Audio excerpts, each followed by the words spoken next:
The goal of this short presentation is to give an overview of the terms tourism destination and tourism attractions. This is part of the Introduction to Tourism Studies course at the University of Eastern Finland, given by Juho Pesonen, Head of eTourism Research at the Center for Tourism Studies. So, tourism destinations and tourism attractions are two extremely central concepts to understanding what tourism is all about, how the tourism system functions. However, the distinction between these two terms is not that clear, and it's a topic worth exploring more. When we are talking about tourism destination, we are talking about several different things.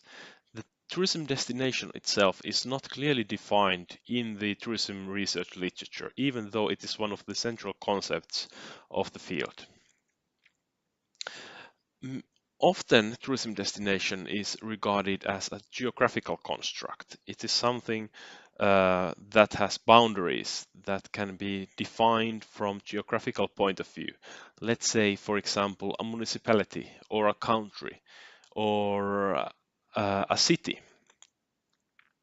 However, this kind of approach is quite limited and does not provide us enough insights into the topic. Lately, there's been research that a destination could be defined as a network. It's a network of different organizations, different businesses that are all somehow connected to each other through tourism. A tourism destination can also be an organization. And often, for example, tourism destination management organizations are the ones that are most linked to tourism destinations.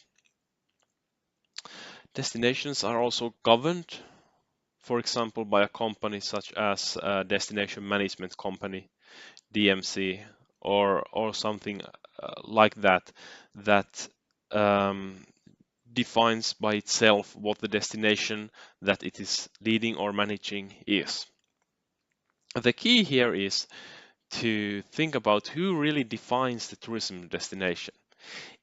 Is it defined from the supply perspective, from the perspective of businesses and organizations and governments and nations, or is it defined by tourists? For example, a tourist coming to Eastern Finland might view the destination they are in as Finland, whereas organizations working in Eastern Finland might define that the tourist is visiting Eastern Finland or visiting Saimaa or visiting Savonlinna, Lappeenranta or any other major city in the region. Whereas tourists might not even know what kind of local destination he or she is in. Destinations are typically divided in the literature into three categories. There are these international destination management organizations. For example, European Union has their own. Then there are national management organizations, such as Visit Finland. And then there are different level of regional destination management organizations, such as Visit Helsinki or Visit Saimaa, Visit Savonlinna, that are all operating on different kind of geographical levels. This is an important reminder that if we define the tourism destination from this perspective, it can be many different things.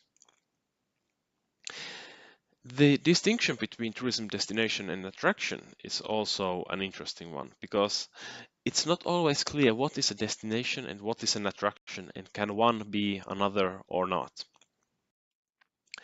If we think about a tourism attraction, for example, Gunn has described it as the most powerful components of the tourism on the supply side of tourism.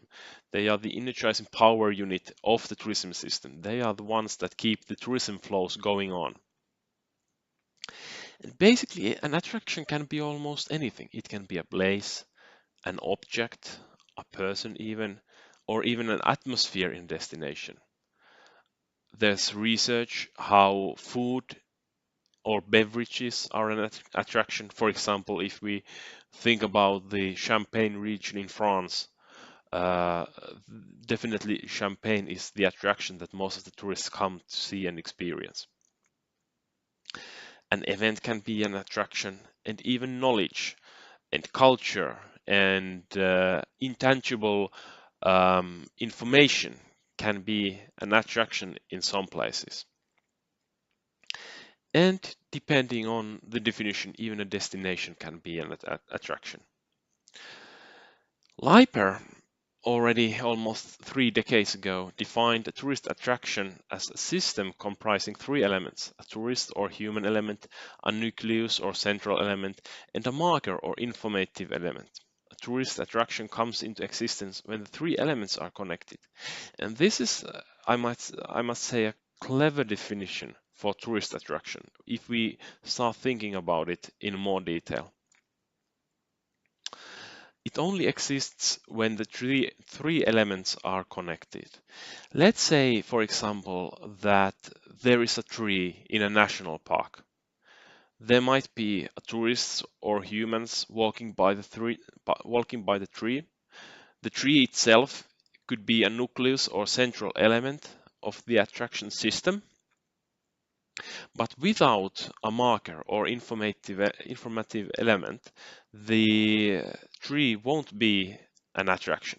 It needs some kind of information to be delivered and communicated to tourists or the human element that is connected to the nucleus or central element.